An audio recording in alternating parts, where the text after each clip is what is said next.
Okay, here we go. What's up, everyone? We are back again, aren't we? Yeah. Welcome again, everyone, to another episode of Silver Lining TV, where we motivate and inspire people to create a better life through real estate. And again, I am joined with Lauren. Lauren, how are you doing today? Doing pretty good.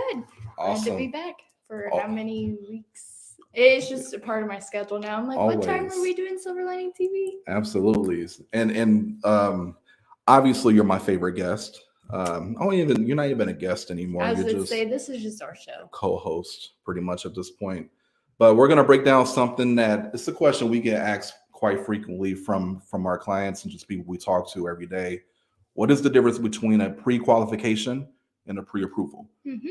Because there are times where a buyer will get pre-qualified and find out that it's just not sufficient enough to actually close on a house. So Mm-hmm. it's going to be very important, and we do have like a infographic we can share with everyone that we're going to pull up on the screen here in a minute. But Lauren, how often we'll kick it off this way. How often do you see pre-qualifications out there in the market, or maybe you don't see many of them no more? Because I think Yeah. at this point, due to especially the way the market was before, if you sent a pre-qualification letter with an offer, you're probably going to get laughed at. Right. But do you see them often? Not as of right now, no. And when people come in to meet with me, if they're ready and good to go, I just tell them to get pre-approved. Mm-hmm. That way, we're not wasting anybody's time. Mm-hmm. But I always go for pre-approval just because pre-qualification doesn't really do much for you. Right. And it's very easy. So if you're like me, you do most of your shopping online, Mm-hmm. right? And even before you're actually ready to buy something, you like to, like in the dream phase, right? Yeah. Okay, let's just see what's out there. And I know when people, and myself included, when we're interested in buying a home, we may go online, we may go to Rocket Mortgage or something like that, right? Mm-hmm. And then there will be a big button that will say, get pre-qualified today. And you click the button, and then we'll ask for general information. It'll ask for income, it'll ask for yearly income. Mm-hmm. It may ask for what type of home do you desire and the price point. Yeah. It may ask for like some job history, meaning like how long have you been at your current job, but it's very basic information. Yeah. And then probably within like 2 minutes of filling out that little questionnaire, it will populate a response saying that you are pre-qualified based on what you submitted. Right. Okay. And you may be able to print it, blah, blah, blah. Okay. And so with that being said, I know a lot of people do that because it's very simple to input some information. Mm-hmm. But the pre-qualification is different from versus a pre-approval. So we're going to pull up what the difference is, but I do know how easy it is to get pre-qualified because there's marketing behind it. Yeah, it's like, right? Hey, get pre-qualified. It's free. It's easy. It's also free and easy to get pre-approved. Exactly. And that's why I think a lot of buyers get confused with it, is because of that. Let me rearrange us real quick just because I want us to be pretty. Okay. Oh, we're already pretty. Yeah. So we're good. All right. So I want to make sure everybody can see that pretty good. So a pre-qualification versus a pre-approval, as I mentioned before, pre-qualification based on application is self-reported and it's informal. Mm-hmm. Like I just gave you the scenario. Like you click a link, it'll take you somewhere. You put in maybe about 5 data points or key information points. The next thing you know, you got a pre-qualification. All right. What is the difference between, as far as the application, pre-qualification and a pre-approval? What does a pre-approval require? Pre-approval. So even right here, it says, you need W-2s, so tax statements, bank statements, and your social security number. And typically the timeline is a couple weeks. For us, we get a pretty quick turnaround. Yeah. We get them within a week. So it does take a little bit longer, but I mean, it's worth the wait if you're willing to do that, just because it does tell you the exact dollar amount and it has the proof to back it. Mm-hmm. Like you want that proof there, because if you get so far into the home buying process where you're close to close and you get told, well, no, you actually can't afford a home, that's devastating. Yeah. And that ruins the whole outlook on buying a home for you. For sure. And I will admit that that has happened to me in my career, where we got a pre-qualification letter, and I'm not going to name the lender. It wasn't a local lender, but it was a nationwide lender. And we got the pre-qualification, and we got to the inspection, and then we found out that, and it was literally this simple how they did it. You are no longer pre-qualified or qualified to buy this house, and that was it. And we were out of time and money. Yeah. And it was a headache and I felt terrible, right? And then I quickly found out that obviously the paperwork being required, W-2 verification of bank statements and social, is going to be the one thing we need to make sure we do moving forward to verify that we can actually buy this house. Yeah. When people come to me and they're already pre-approved, I ask them those questions. Have they already checked your work history? Have you been through underwriting? Underwriting is just the lender's processor going through and making sure everything lines up. That way they can pre-approve you. So just making sure they've been through all that, because I like to do my research and then we'll start looking at homes, because for my clients, I don't start sending homes or showing homes until they have that piece of paper. Yeah. Just because that's wasting time and emotions. Yeah.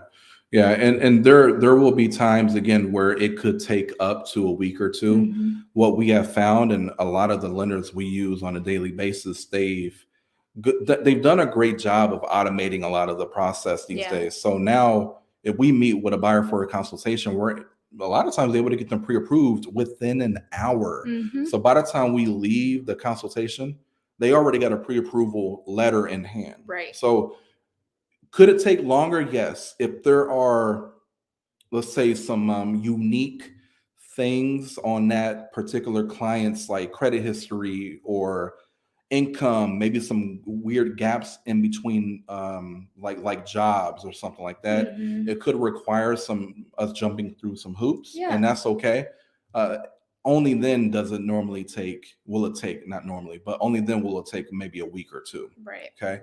Again, pre-qualification, though, you just input some numbers, you probably get a response that fast, which goes to tell you, it's probably are you not really legit. Yeah. Okay, we could talk about credit, because I know this is a big question we get. Like, if we get pre-approved, or if we come in to get pre-approved, will that be a hit on my credit? And what the difference between a pre-qualification credit inquiry versus a pre-approval? So I'll let you take that. Yeah. So the credit inquiry on the pre-qualification is not a hard one. So they may look at it a little bit, but they don't really dive deep. For a pre-approval, they will do a hard credit pull. And for most people that I've seen, it is not a big credit deduction on your points, because I've had one done myself. And mine only went down maybe 10 points. And that's if your credit score is kind of lower. It depends on where your credit's at. Yeah. If you have a 700 credit score, it may only pull like 2 points. Yeah. But it kind of depends on the person. Yep. And the higher the credit score, the lower the risk, like Right. she just said. So if you have an 850, do you really care if your credit score goes down 10 points? No, you don't, right? But yeah, it will be a hard credit. And it's, a lot of people are afraid of that. And we understand, but at least we know that even if you get knocked out of being pre-approved due to the credit hit, you'll be pre-approved probably within like a month or And another thing too, a pre-qualification, if you're not, because they can never really tell you from a pre-qualification if you are actually pre-approved. That's the difference between the two, right? The pre-approval is beautiful because even if you're not pre-approved on the spot, most lenders, or at least the ones we use, they will give you a breakdown or a scenario on what you need to do to get your credit in a place to where you can get pre-approved. Yeah. That's another difference between the two. Again, it's a more accurate indicator on where you're at in your financials as far as pre-approve your status and getting pre-approved. Hope that makes sense. I said a lot there. Yeah. And even with a hard credit pull, they will give you tools on how to boost your credit. Like I've seen a lot of my clients come in where they're younger and they don't have much credit, but they will tell you step by step on how to get your credit boosted with less time and less hassle, because we don't want to sit there and wait a year. We want to do it in a short time frame. Absolutely. Because take advantage of the market that we're in. Because as a buyer right now, you have a lot more leverage than you used to have. So the faster you can get pre-approved, the better. Yep. So let's go into deliverable. As a pre-qualification provides a general idea of how much home you can afford. Again, keyword, general. Well, I guess two keywords, idea, general idea of how much home you can afford. I've had people with a pre-qualification letter be pre-qualified for 650,000, then get pre-approved, and they can't even get above 400,000. Again, because I can input any numbers I want into the system. I may be able to get pre-approved for 10 million today if I just put any crazy numbers in there. So again, it gives you a general idea. Pre-approval will tell you exactly how much a lender will loan you. Exactly, keyword, exactly. And then if you wanted to get pre-approved for even more, the lender will be able to tell you what you need to do to get pre-approved for more. Right. Yeah. And that's the great thing is if you're not where you want to be, they will tell you how to get there. So it's like either way, if you're not pre-approved, they will tell you how to get there. They will tell you what to do step by step. And if you are there, great. Then we just move forward. We start seeing houses. We start putting in offers. So I think people have a misconception of, well, I just didn't get pre-approved. Well, they will give you step by step on how to get there. Absolutely. Good stuff. Seller's perspective. This is a good one because I literally just had this experience. Myself and another teammate of ours experienced this a couple of days ago.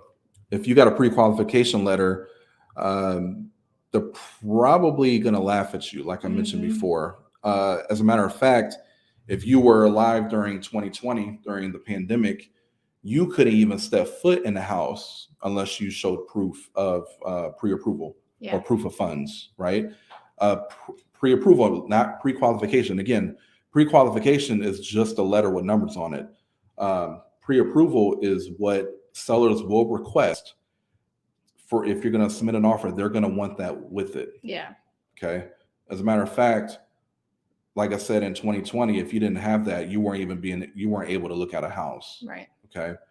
We had a client who was trying to view a property. It was like a $300,000 or $400,000 property, and and this was just 2 days ago. And the agent stated, we need to see a pre-approval. Before, and it makes sense. I won't go into details as to why that was important, but they requested it, and we had to get that pre-approval before we can actually even schedule the showing. So it's real. Anything to add to that? I mean, I think we pretty much touched on everything. It is important to meet with a lender and just see where you're at, even if you're not ready to buy. If you want to buy a year from now, I would cut your timeline in half, because then you have about 6 months. So if you do have work, if you don't know what to work on, meet with a lender or ask someone who the trusted professional is, because there are some lenders that aren't trusted. Right. And you need to know who is. Ask. We can get you there. It's just, don't be afraid to ask. Can't be afraid to ask. And just don't. I guess the biggest thing, most people are just afraid of what they're going to hear. Right. Afraid of rejection or denial, right? And I was going to say, sorry to cut you off. No, go ahead. She's so polite. I had a client come in and we were meeting with a lender, and he was like, oh, I'm not going to get pre-approved. I'm not going to get pre-approved. And I was like, just come in. Like, I promise we will get you somewhere. He came in, got pre-approved on the spot, and he walked out and he was like, I could cry. I'm so happy. Yeah. I've been a part of those situations too. And it's all about the clarity. Like, it's no different than going to the doctor. I hope it doesn't feel as bad as that. Goodness. We don't want to, but it's no different than going to the doctor, getting a checkup, going to the dentist, getting a checkup, making sure that everything is good. Like when it comes to buying a house and figuring out if you're in a position to buy. I mean, a lot of times, even if you get denied or not pre-approved, there's little small things you got to make a change to, and the next thing you know, you're in the game. So yeah, just in other words, like we just wanted to make sure that you all understand the difference between a pre-qualification letter and a pre-approval. Don't be afraid to talk to a professional, to talk to a lender to see where you're at. Obviously, I would recommend you talk to your agent as well, because they can point you in the right direction in regards to which lenders to talk to. I know we recommend talking to multiple lenders if you can, because at the end of the day, you're trying to get the best rate, you're trying to get the best loan program that's available. Lenders, all different lenders offer different options and stuff like that. But don't be afraid. Just take the step, learn and see where you're at. And obviously the best team around, Silverline Real Estate Group, one of the best agents I know, Lauren, she'll definitely take care of you. So with that being said, Lauren, if people did have questions, they wanted a free home buying consultation, how can they reach you? Yeah, so my business phone number is 765-204-2690. My email is just lauren@slreg.com. And then my Facebook is Lauren Whitaker, so you can add me on there too. Absolutely. And you'll see her. Yeah, definitely follow her on Facebook if you're not Facebook friends with her, because one of the things I know we do a lot is we'll post free information. Obviously, all this is free. Like we don't pay anybody for this. It's just information. But she'll post stuff about what the market's doing. She'll make videos trying to update the community on what's happening in our local market. So yeah, definitely follow her on Facebook. You'll get a whole bunch of good information. Well, that's all we got. Yeah, that's about We'll it. put a bow on this one. Until next time, you guys take care. Our goal is to help you reach yours. Stay safe out there, and we'll see you on the next one. Peace. Bye.